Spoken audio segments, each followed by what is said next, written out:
In one of the free Zoom sessions that I run, I show you how to make poached eggs in advance.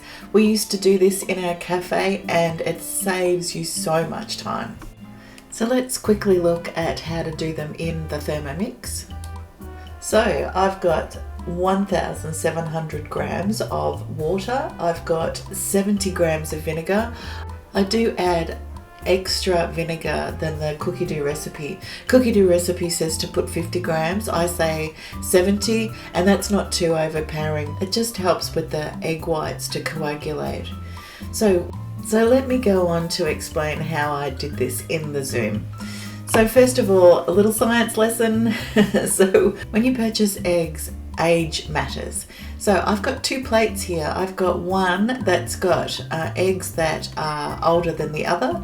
You can see the one on the right is the older eggs. The white has actually separated a little bit and it's got a lot more liquid that's coming away. Now this liquid is what causes those wispy bits on your eggs. So in a restaurant or cafe, what we would do is we would strain that off.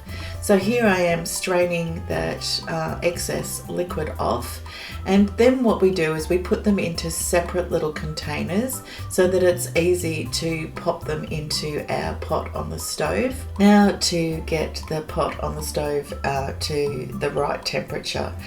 As I said, in your Thermomix, it does it all for you, so you don't have to worry about that. But when you do it on the stove top, you need to make sure that the water is at the right temperature. So if you look into this pot, you can see that there are bubbles on the base of the pot, but they're not breaking the surface. So we don't want bubbles boiling away on the surface.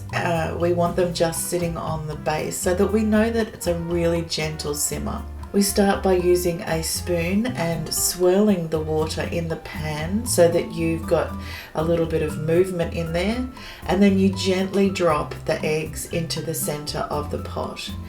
You can put, in a pot like this, you can put up to 6 eggs at a time. In the Thermomix, they suggest you do just 2 eggs at a time. So for doing big batches, a pot's probably better, and your Thermomix can be making the hollandaise sauce. Anyway, so now what we do is we sit our eggs in here for 3 minutes, exactly the same way as you would in your Thermomix.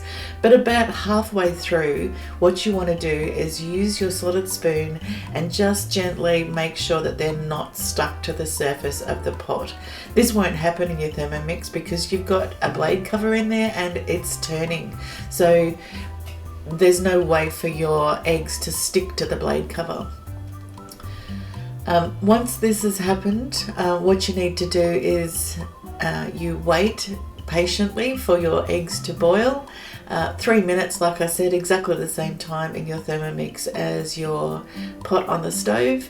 And after that time is up, you take the poached egg out and sit it onto some kitchen towel.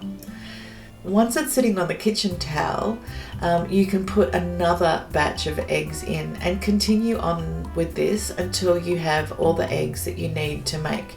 You can see that this egg is perfectly poached and the yolk is still quite soft. You can have as many eggs as you like. In our cafe, we used to, on a Friday afternoon, I would get a couple of dozen eggs out of the fridge and I would poach them all off so that we had poached eggs ready for the weekend. Our cafe was really busy for breakfast on the weekend and we only had one small stove, so to have the poached eggs ready to go was a bonus for us. Then this container can be put into the fridge and left in there for a couple of days. To bring them back to temperature, all you need to do is have a pot on the stove that is at the same temperature as what we poach them in, and we drop the eggs in there gently for 30 seconds. 30 seconds is long enough to bring them to temperature to serve. How do you like your poached eggs? I like mine like this.